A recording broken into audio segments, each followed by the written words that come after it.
So the obstacle of overcoming a contract with an agent that is not assignable. Guess what? Enough of you reached out and said, yes, I'm in that problem or I've been in that problem. How do I fix it? Well, this is it. Super, super simple. Well, this can actually be any kind of contract. It doesn't even have to be a contract with an agent. That just happens to be what the majority of contracts are unassignable are those contracts with the agent. So here's all you have to do. Guess what? Write up an amendment changing the name from your name as the original buyer on the contract to your in buyer's name. They're going to step in and take over your contract, which basically, guess what, is an assignment of a contract. It's almost the exact same thing, but all you're doing is changing the name via an amendment of contract or amendment to the existing contract, I should say, and then letting them step in.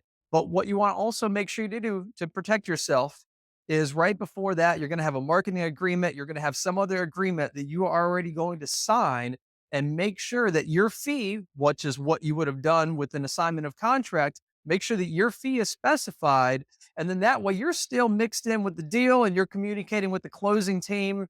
And then that way, if anything kind of falls through, just make sure your paperwork also says that if anything falls through, that it goes right back to you as the original buyer, just like an assignment of contract would be. And guess what? The agent, the seller, no one else is ever going to question the amendment to change the name to, hey, I decided I'm going to go ahead and change it to my other LLC or my partner's LLC. They're stepping in and taking it over for me. There's so many ways to go ahead and word that, but agents are used to seeing amendments with name changes. It happens all the time.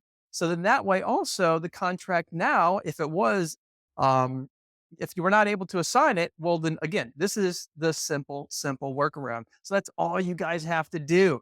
And I see this happen a lot of times with wholesalers that have a contract with an agent. They plan on double closing. They plan on making a nice large spread. They were going to double close.